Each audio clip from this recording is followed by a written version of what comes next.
Good evening. Tonight, I'd like to invite you to get comfortable, settle into your favorite chair, or perhaps under your favorite blanket, and join me for the rather unlikely story of one of humanity's oldest companions.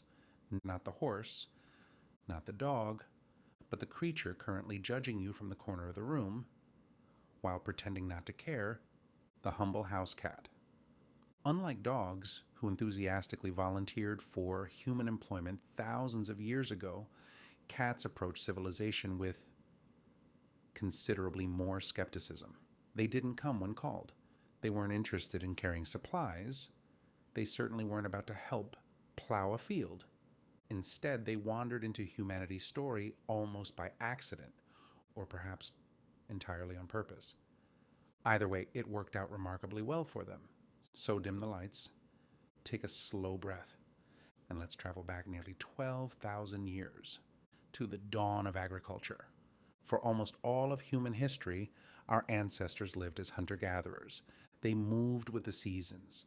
They followed migrating animals. A campsite that lasted a few weeks was considered practically permanent. There was very little reason for a wildcat to pay much attention to humans.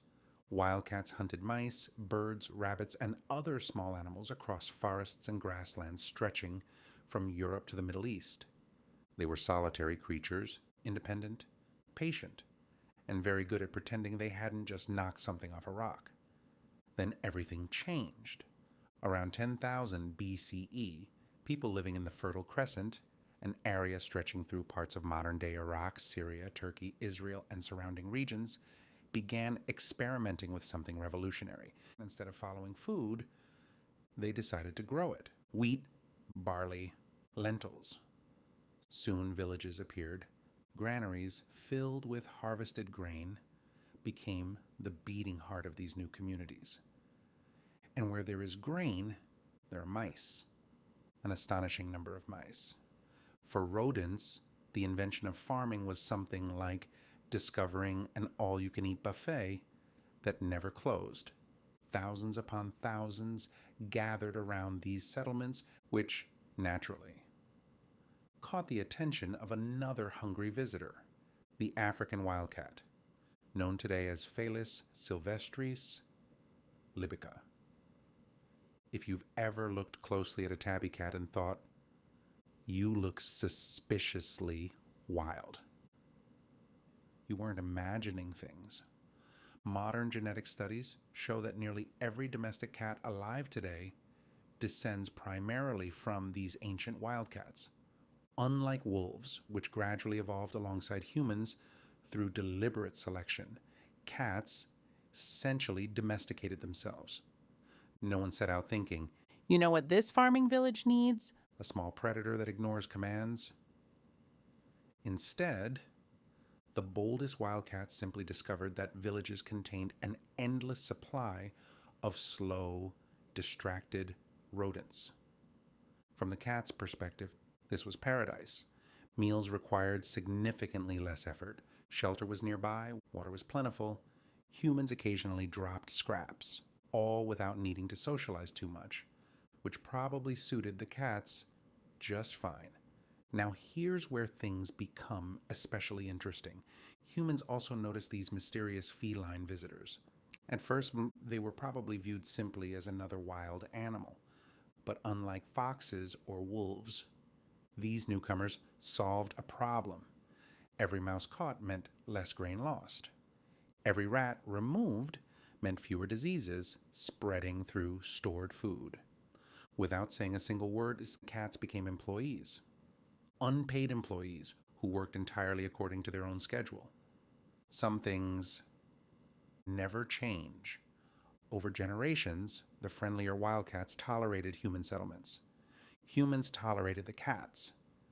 Eventually, the relationship became mutually beneficial. Scientists call this process self-domestication. It's surprisingly rare. Instead of humans selectively breeding an animal from the beginning, the animals themselves gradually adapted to living near people. Those least afraid of humans had greater access to food. They survived longer, produced more kittens, and slowly, very slowly. Cats changed, not dramatically.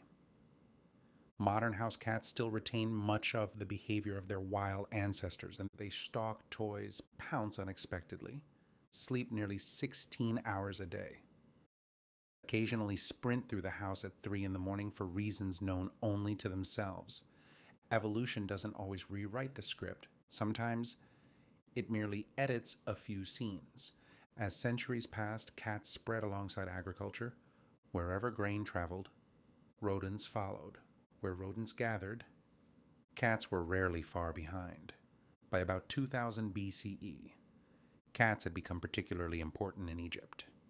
There they achieved something few animals ever have: celebrity status. Egyptian farmers depended heavily on protecting grains stored along the Nile. Cats excelled at the job. Their usefulness gradually transformed into admiration, then reverence. Eventually, something approaching worship. The Egyptian goddess Bastet was often depicted with the head of a cat, symbolizing protection, fertility, and the home. Killing a cat, even accidentally, could carry severe punishment. Some cats were even mummified after death, carefully prepared for the afterlife alongside their human families. It seems history's first internet cat obsession happened without the internet.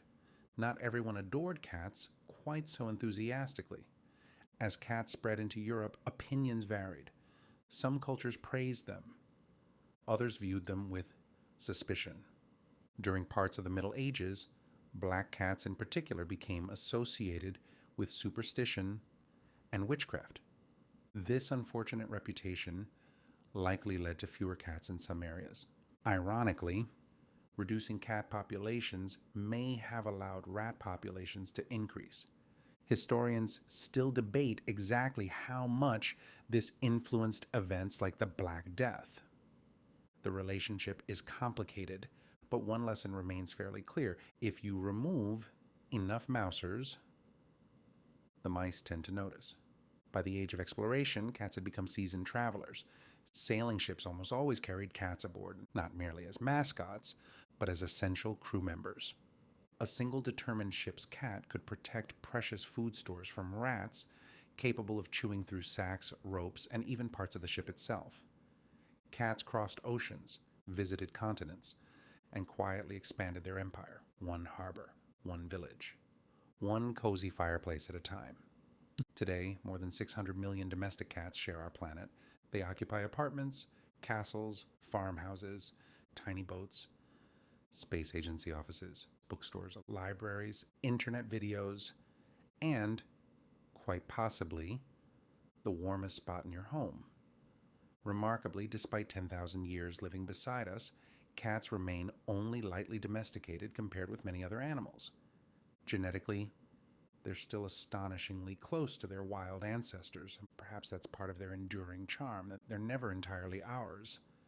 They simply choose, again and again, to stay nearby, on their terms, as they always have. So the next time your cat strolls across your keyboard, sits directly on the book you're trying to read, or stares into the middle distance as though contemplating ancient mysteries, remember, its ancestors once wandered into humanity's first farming villages, found an unlimited supply of mice, and quietly convinced an entire species to provide food, shelter, comfortable furniture, and, eventually, millions of cardboard boxes. Not bad for an animal that never officially agreed to be domesticated. Thank you for joining me on tonight's gentle journey through history. I hope you've enjoyed this quiet look into the remarkable partnership between humans and cats. And if sleep has already begun to find you, then our little history lesson has done exactly what it was meant to do. Good night, sleep well, and may your dreams be as peaceful as a cat asleep in a patch of afternoon sunlight.